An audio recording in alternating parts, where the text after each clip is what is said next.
Dan hari ini kita saksikan Gus Nawawi karena mencintai Habib Muhammad Rizik Syihab, beliau juga mengalami apa yang dialami oleh Habib Muhammad Rizik Syihab. Saya kira persoalan cinta dan pengorbanan itu menjadi tak terasa ketika dimensi hati itu sudah menyatu. Apa yang sakit tidak akan terasa karena apa? Ada pertautan hati yang membuat rasa sakit itu hilang, dan bahkan kebahagiaan itu dirasa kurang kalau tambatan tautan hati yang kita kasih itu belum berada di tengah-tengah kita. A'udzu billahi minasy syaithanir rajim. Laqad ja'akum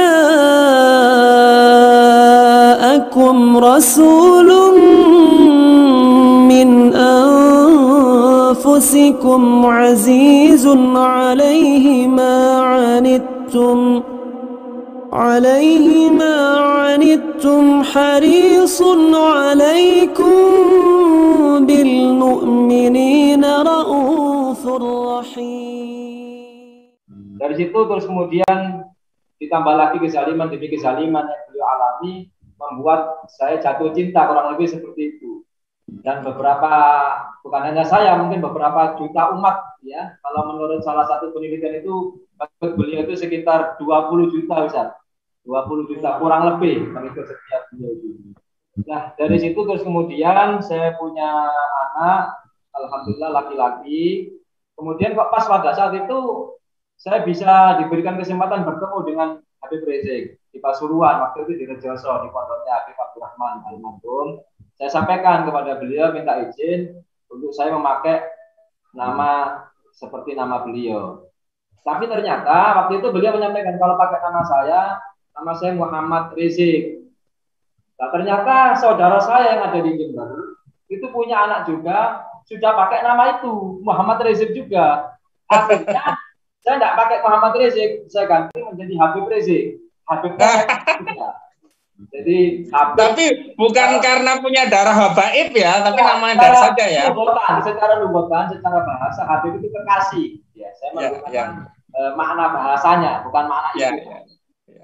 Jadi makna bahasa bukan makna etimologi yang disebut Habib itu adalah keturunan habaib, itu bukan ya? Bukan ya, bukan. Jadi anak yang kedua itu perempuan. Saya mau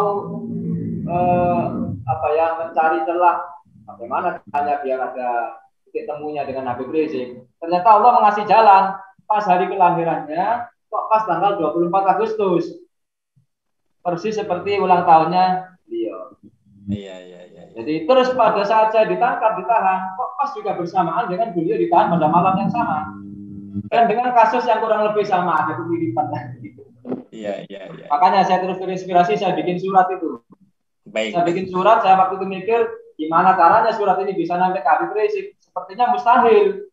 Ya, apalagi saya waktu itu ada di dalam. Tapi Allah kasih jalan lagi, Ustaz.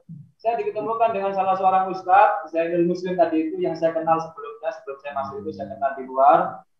Alhamdulillah kemudian saya sampaikan, saya nitip surat ini, bisa nggak disampaikan ke Habib Rizik? Ternyata alhamdulillah saya dapat kabar, disampaikan melalui pengacaranya Habib Rizik, Bang Aziz Yanuar tadi itu. Ya, saya terima kasih kepada Bang Aziz, terima kasih sudah menyampaikan surat saya ketika di dalam penjara. Ya. Jadi ada sebuah ungkapan bahwa orang itu akan mengalami kehidupan sebagaimana orang yang dikasihinya. Orang-orang terdahulu, para sahabat, mengalami ujian sebagaimana yang dialami kekasihnya, yaitu Rasulullah Muhammad SAW. Dan hari ini kita saksikan Gus Nawawi karena mencintai Habib Muhammad Rizik Syihab, beliau juga mengalami apa yang dialami oleh Habib Muhammad Rizik Syihab. Saya kira persoalan cinta dan pengorbanan itu menjadi tak terasa ketika dimensi hati itu sudah menyatu. Apa yang sakit tidak akan terasa karena apa? Ada pertautan hati yang membuat rasa sakit itu hilang, dan bahkan kebahagiaan itu dirasa kurang kalau tambatan tautan hati yang kita kasih itu belum berada di tengah-tengah kita. Karena itu bagi Anda pemirsa semuanya yang mencintai Habib Muhammad Rizik Syihab, jangan kendor, terus berjuang. Nah, saya mau mencontoh gaya beliau. Siap bela ulama, saudara. Siap bela Islam, takbir. Nah, itu yang seperti itu biasanya teman-teman saya dengan Habib Rizik juga begitu. Habib Novel, Ustadz Sobri Lubis, semuanya persis begitu. Saya mau niru-niru kok belum bisa sampai sekarang. Assalamualaikum warahmatullahi wabarakatuh.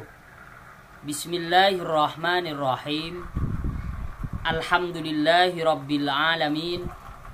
Wassalatu wassalamu ala asrafil anbiya'i wal mursalin Sayyidina Muhammadin wa ala alihi wa sahbihi ajma'in, amma ba'du. Saudara-saudaraku kaum muslimin muslimat yang berbahagia, video barusan memberikan 4 koreksi bagi saya bahwa jangan sampai kita hanya bisa menuduh orang lain atau pemimpin kita dengan mengatakan pemimpin yang zalim, namun kita sendiri tidak mau berkaca, tidak mau memperbaiki diri kita, merasa benar, orang lain zalim, orang lain munafik, kita adalah orang yang mukmin sejati.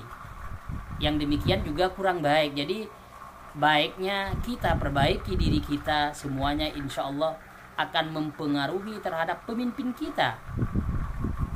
Yang kedua, bahwa Gus Nawawi karena mencintai Habib Rizik Syihab mengalami apa yang dialami oleh Muhammad Rizik Syihab, yang demikian pandangan saya itu merupakan fitnah. Ini harus diluruskan bahwa Gus Nawawi dipenjara, ditahan, itu bukan karena Gus Nawawi mencintai Habib Rizik Syihab, karena undang-undang tidak ada yang melarang orang mencintai orang lain. Sayang kepada habaib, keturunan Rasulullah, tidak ada larangan yang demikian. Karena itu ada kasus ya ceritanya, bukan karena faktor mencintai Habib Rizik Syihab. Jadi apa yang disampaikan oleh saudaraku moderator atau hostnya ini merupakan fitnah ya. Ini harus dijelaskan kepada publik ya, agar tidak disalahartikan, disalahpahami musibah yang menimpa saudaraku.